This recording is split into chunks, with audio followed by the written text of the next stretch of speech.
बांकुड़ा में हड़ताल का आंशिक असर देखने को मिला। केंद्र के जन विरोधी नीतियों के विरोध में एवं विभिन्न मांगों को लेकर वाम ट्रेड यूनियनों के आह्वान पर बुलाए गए हड़ताल के चलते बांकुड़ा में बंद का असर देखने को मिला।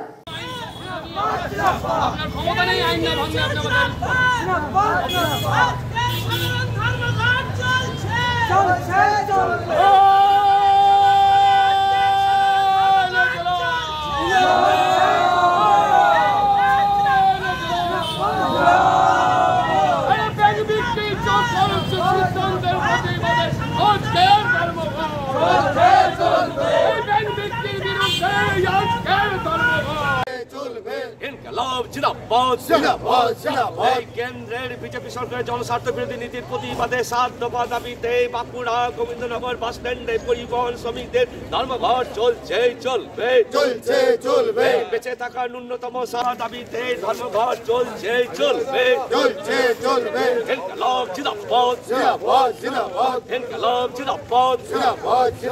মানুষের বেঁচে থাকার 7 দফা দাবিতে বাঁকুড়া জেলা গোবিন্দনগর বাস স্ট্যান্ডে পরিবহন শ্রমিকদের ধর্মঘট চলছে।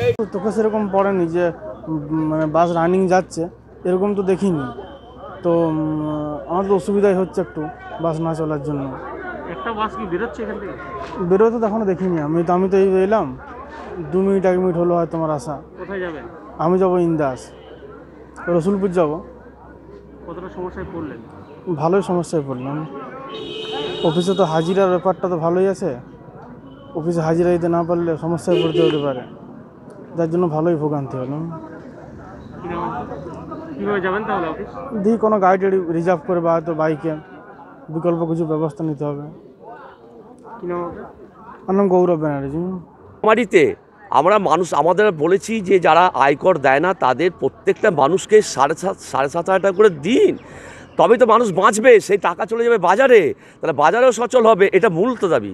আর বলছি যে কোটি কোটি মেট্রিক টন খাবার যে পৌঁছছে গোডাউনে, সেগুলো প্রত্যেকটা পরিবারের অভাবগ্রস্ত পরিবারকে মাথাপিছু 10 টাকা করে গম বা চাল দিন, মানুষগুলো বাঁচুক।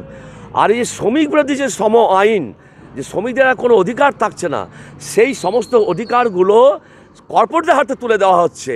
মূলত এই দাবিগুলো, কৃষি আইন সর্বনাশ হয়ে যাবে। কৃষি আইন মানে কৃষকদের হাতে আর কোনো ক্ষমতা থাকবে না, চাষ করার ক্ষমতা থাকবে না, ন্যূনতম সহায়ক মূল্য কী হবে তার কোনো ক্ষমতা থাকবে না, সমস্ত কর্পোরেটের হাতে চলে যাবে, মহা সর্বনাশ হয়ে যাবে। মূলত এই 7 দফা দাবি জনগণের দাবি, জনস্বার্থের দাবি, এটা আমাদের কোনো ঝান্ডার দাবি নয়। এই দাবিতে আমরা ধর্মঘট রেখেছি। প্রসঙ্গত বলে রাখি, এর সাথে আমরা ট্রান্সপোর্টের যেটা দাবি রেখেছি যে আমাদের করোনা লকডাউনে প্রায় 1 কোটি পরিবহন শ্রমিক বেকার হয়ে গেছে।